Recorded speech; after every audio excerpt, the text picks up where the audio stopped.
அந்த சிங்கம் போய் அங்கே என்ன பண்ணுது அப்படின்னா எஸ்ஐடியே எங்களுக்கு வேண்டாம் ஏன்னா அப்படின்னு அதாவது அஜித் குமாருடைய லாக்அப் டெத் மரணத்துக்கு அந்த சிங்கம் என்னமா கர்ஜிச்சு அப்படின்னா எஸ்ஐடியே உங்களுக்கு எஸ்ஐடி மேலே நம்பிக்கை இல்லையா?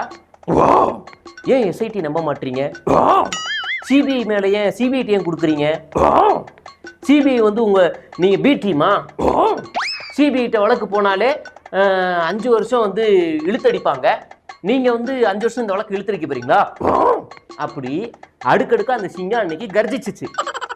இன்னைக்கு என்ன சொல்லுதுன்னா எங்களுக்கு சிபிஐ தான் வேணும், நாங்கள் பி டீம், இந்த வழக்கை 10 வருஷத்துக்கு நாங்கள் இழுக்க போகிறோம், எங்களுக்கு தமிழ்நாட்டு மேலே நம்பிக்கை இல்லை அப்படின்னு அன்னைக்கு கர்ஜித்த இந்த சிங்கம் அங்கே போய் மியாவாயிடுச்சு.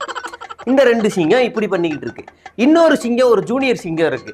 அந்த சிங்கம் பாவம் எந்த பக்கம் ஓடிக்கிட்டு இருக்கு, என்ன திசையில் இருக்கு, என்னவா இருக்கு, என்ன மாதிரி இருக்குன்னு யாருக்குமே தெரியல. அது உங்களுக்கு தெரியும், பொதுச் செயலாளர் சிங்கம்.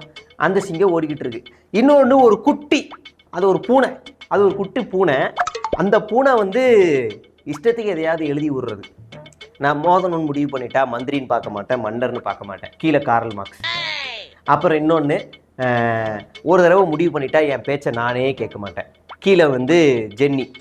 இப்படி எதையாவது ஒரு கருமத்தை எழுதிட்டு கீழே பெரிய தலைவர்களை போட்டு அந்த குட்டி சிங்கம், அந்த குட்டி பூனை கக்கிக்கிட்டு இருக்கு. இந்த மாதிரி வேலையெல்லாம் பண்ணிக்கிட்டு இருக்காங்க.